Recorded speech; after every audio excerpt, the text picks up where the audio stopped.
Hi there, in this video I'm going to show you how to fix Wells Fargo account not working. If you're having this issue, you are most likely having an issue with the Wells Fargo app. So let's start with the troubleshooting steps. The first thing you will need to do is to go to your Wells Fargo mobile app on your app store to make sure that the app is up to date. If it's not, make sure you update it.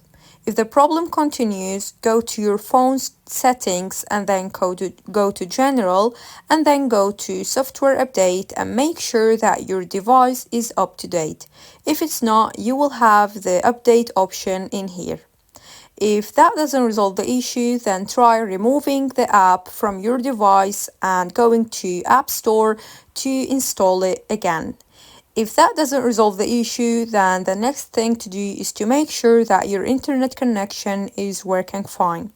If there is no issue with your internet connection, then the last thing that you can still do is to actually contact Wells Fargo contact center or support team.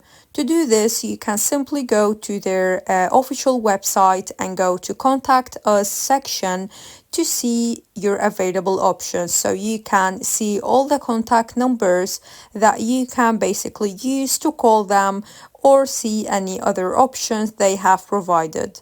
Super easy and simple.